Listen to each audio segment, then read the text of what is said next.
when you mathematically calculate the importance of this life compared to the hereafter, whenever you take any number, you live in this world 100 years, you live the old life, you're an old man. If you put 100 years next to infinity, what's it become to? 0.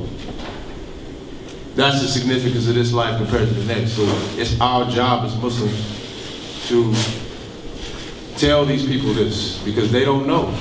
I'm telling you, I was one of them.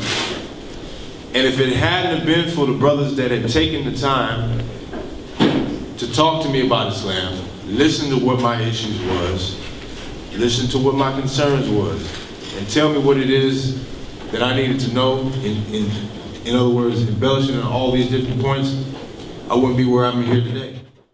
Because them people, they don't get caught by surprise, literally, is what I'm saying. Where you've been warned and you neglected it.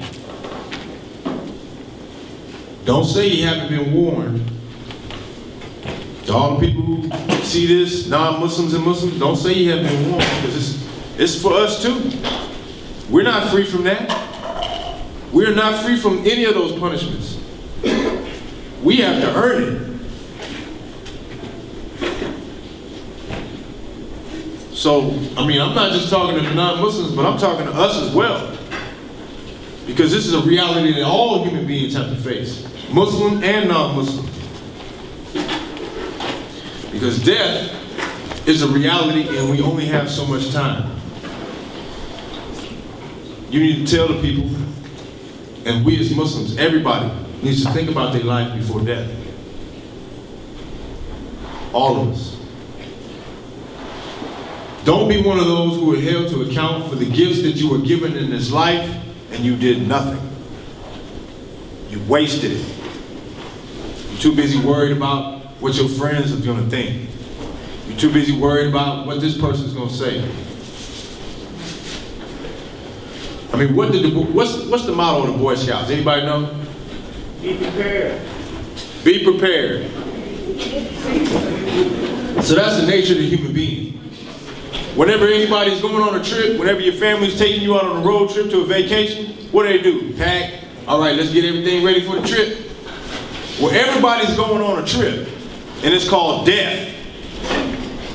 So we all need to be prepared for that trip. So when people ask you, why are you Muslim? It's to be prepared. Be prepared for the trip down death and to resurrection and toward everything that Allah subhanahu wa ta'ala has destined for us. Because it's not a mystery, as the people will claim. Because if it was a mystery, God in His infinite mercy could not hold you accountable. But He done put it all out for us, laid it all out for us, through the guidance of the Quran and through the character and of our beloved Nabi, Prophet Muhammad sallallahu alaihi wasallam. So prepare yourself for the trip of your existence. You can reconcile now. You can change your heart. The non-Muslim can change their heart. The Muslim can change your heart. You can pay your debts. You give due praises to the Creator, the one benefactor, the only one worthy of worship, so that you can prepare yourself. Because Allah subhanahu wa ta'ala says in the Quran, and for those who disbelieve in their Lord, Allah, is the torment of hell, and worse indeed is that destination. When they are cast therein, they will hear the terrible drawings in of its breath as it blazes forth. It almost bursts up with fury. Every time a group is cast therein, its keepers will ask, did not a warner come to you? They will say, yes, indeed a warner did come to us. But we denied him and said, Allah never sent down anything of revelation. You are only in great error. And if they had, and they will say, had we but listened, used our intelligence, we would not be among the dwellers of the blazing fire. Then they will confess their sin, so away with the dwellers of the blazing fire. So it's incumbent upon us, brothers and sisters, to call the people to Islam and rectify yourselves as Muslims, because y'all don't understand what Jahiliyyah is like. And if you, I mean, it's nothing fun about it. All the stuff that these people are doing out in the streets, I done did it. And it doesn't lead you anywhere but down a dark hole of not caring about nobody, not caring about yourself, not caring about your family. I mean, it's just a miserable existence. This is why in the Western world, 60%, we've had a 60% increase in suicide.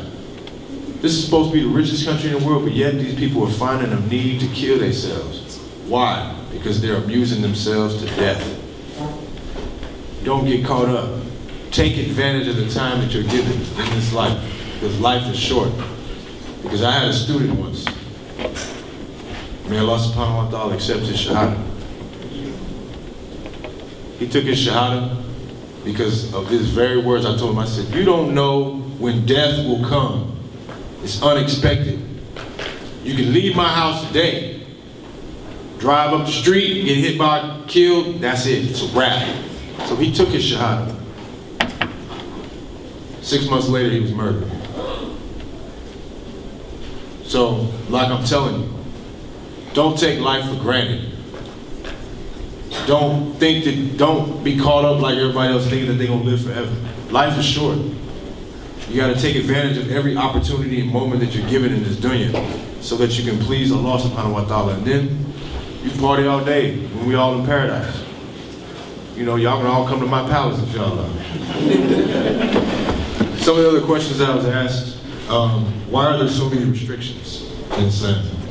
And what I would say to that is, there really aren't that many restrictions. It's just that the restrictions that the people talk about are the things that people tend to like the most. Because, you know, in terms of diet, like for instance food, we're not allowed to eat pork. Okay, I can name 100 other things you could eat. I can name 6 or 7 different types of meat that you can eat. You can eat goat, lamb, beef, buffalo, deer, chicken, fish. I mean, so the thing is with restrictions, and what people have to what you have to make them understand is that in all things there are restrictions. You can't just, whenever you buy anything, it comes with a list of things to do and a list of things to not do. Okay? When you buy a car, okay, the manufacturer will tell you, you know, put gas in it, change the oil, do this, do this, do this, do this. Now, if you choose not to do that, don't think your car is going to go very far. Don't think it's going to last very far. So it's the same thing with the human being. Everything that's created comes with a manual. So why would the human being think he's any different when we ourselves are created? And since we don't know ourselves, we don't know enough about our own bodies, we need to rely on the manufacturer to tell us what it is we need to do with this body that we're given. So we have to rely on the law. Just like I'm not going to tell Bill Gates what's the best way to deal with the windows. I'm not going to tell whoever the owner of Toyota, I'm not going to tell his manufacturer, the dude that builds the car, I'm not going to tell him, look here man, I'm going to do what I want to this car. And he's going to look at me and say, it's not going to last. Whatever. So that's the whole thing with restrictions. If it's to maintain itself through the time that it's given. So why do human beings think they're any different? And then I was also asked to elaborate on why do women cover? Why does the Muslim woman cover? And my answer to that is, doesn't matter. Doesn't matter if she covers. What's the problem? Because why is it that people get upset when the Muslim woman covers, but when they see a nun on the street, nobody says anything? Nobody says anything. Every picture of Mary in every church on the planet, every Christian in the world sees in their church a picture of whom they say is God's mom. She's in a hijab.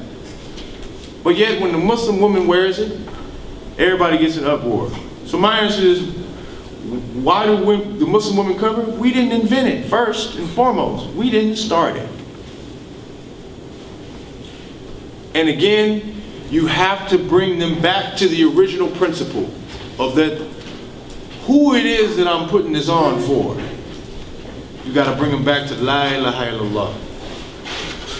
Because the people, the girls and whoever it is that are coming up with these ideas as to why they shouldn't put the hijab on, they're not recognizing the benefactor. They're not recognizing the creator.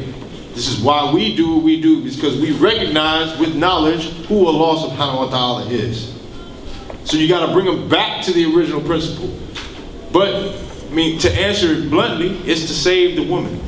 It's to safeguard herself, because men have a natural desire for women as vice versa, as women do us. So we both have a responsibility to cover.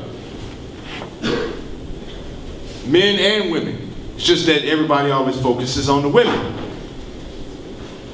This is why the classic dresses, like what I have on. Nobody can tell, no woman can tell what I look like underneath here. They don't know what my body looks like. They can't tell if I got a six-pack or if I got a beer belly. They can't tell if I'm cut up or I'm a little chubby. They can't tell that. So the reality of it is that we cover to safeguard ourselves. Because when you look at the statistics, and this was done by a Christian scholar, he did a chart a number of years ago showing how since the 1900s all the way up to about 2005, he showed the progression of women dress. You know, like in the early 1900s, women used to wear what the Muslim women wear, what a lot of nuns and things, they would wear the long dress. And bathing suits. It was particularly bathing suits that he displayed. Bathing suits back in those days used to be dresses in the 1900s. And as time went on, you know, it gets less and less and less and less, right? That's on one side of the chart. On the opposite side, he showed the amount of rape